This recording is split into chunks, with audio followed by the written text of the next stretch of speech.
Okay, so I think I am going live right now. And today we wanted to just kind of talk about breath. Okay, so what is it? What do we need, right? Well, we have to breathe in order to survive, right? Breathing is necessary for life. So, but as singers and as speakers, breathing actually has to become part of our pacing. And the way that we breathe is going to feed the voice in a particular way. And if we don't breathe correctly or enough, or however you want to put it, we're not going to end up having the right support, and the voice will get tired. We don't want a tired voice, right? We want a voice that can go for a while. So it's really important that we understand how the breath mechanism works. It is the foundation of everything. If you have breath and breath support and breath control, the rest will follow a lot easier than without it. So the other part of breathing is for when you are feeling nervous. I don't know if anybody's heard of the term breath work or whatever, but there are breathing sort of resets that you can do that will calm your nervous system. Lucky for us, a lot of those things happen to be what we apply for when we're training our body for better breath anyway. So, yay, okay? So something to keep in mind is that you want to have a deep body breath, and you want to use something called appoggio breathing. This is from the Italian appoggiare, which means to lean. So we're going to be basically leaning out on our rib cage, leaning down on our diaphragm, okay? And what that does is it creates sort of this vacuum that allows the air to leave your body very slowly and only provide the cords with what it needs. Not too much, not too little. This is something you have to practice. It is not something that's going to come like innately, perfectly easily for most people. Some people just do it. But most of us have to like train our bodies to do that. So how do we do this? Right? How do we train our bodies? Well, I'm going to stand up and hopefully you'll be able to see what I'm talking about in the breath mechanism, which happens to be most of the torso. Okay, you want to feel like you can actually breathe all the way down in your body. I'm going to move and back up. Woo, getting dizzy. Oh my God. Okay, so you can see my whole torso. So here we have everything that you can kind of see. And here's my ribs. They end here, right? So here's the floating ribs in the back. Obviously, we have the ones that are attached up here by the sternum. And then we have the floating ribs back here. These ones count too, okay? These are important. So when you're breathing in, you want to make sure that you can feel even back here expanding, okay? All right, I don't know if you can see it. It's kind of hard to see, but you can maybe see it in my back.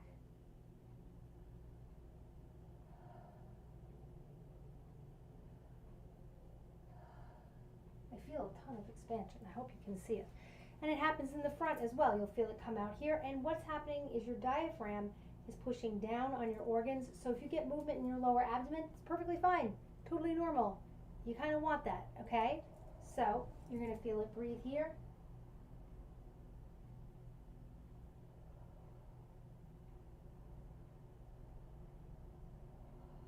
Yeah, it's pretty good. You can see that. Now, how do you breathe down into your body? If you go to the doctor and they always say breathe deep, right? And what does everybody do?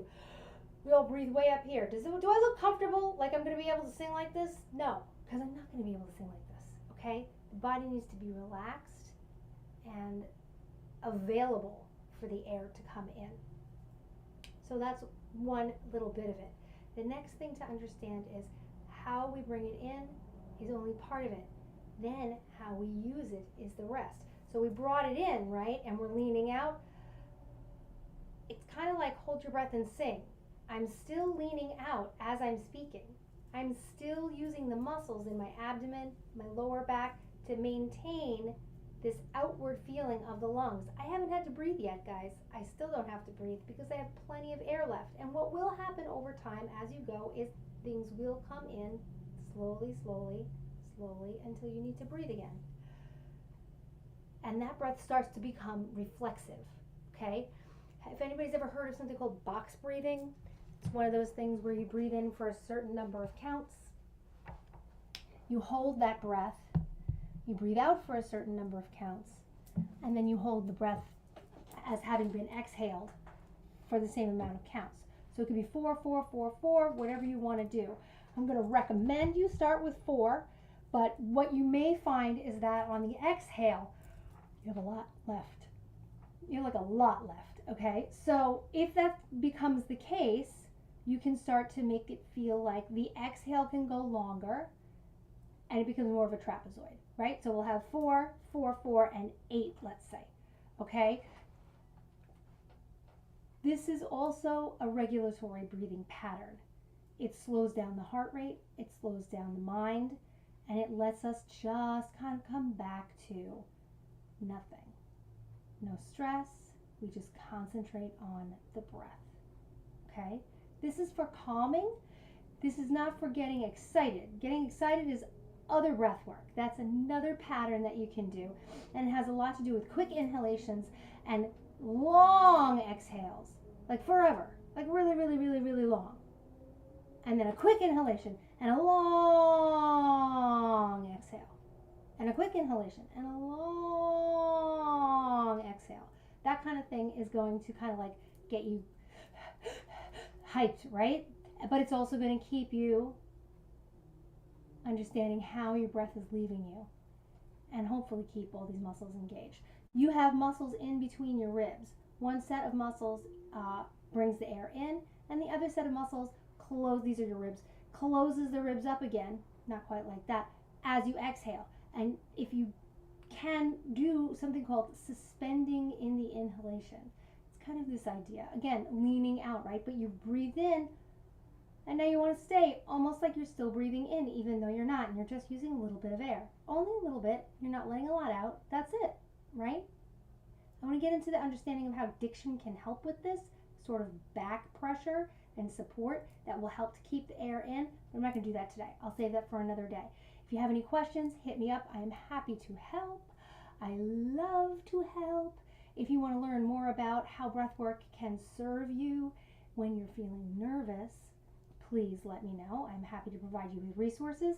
I also, if you're having trouble vocalizing, singing, or even speaking and feeling like your voice isn't getting tired, we can work on that together as well. Or your voice is getting tired. We could work on. Well, we want it so that it's not getting tired, right? So there's a few factors that go into that, but the breath is the most important part of it, okay? I hope this was helpful, and I'll see you guys next time on Technique and Tactics Thursday at 3. Bye! See you later! Bye.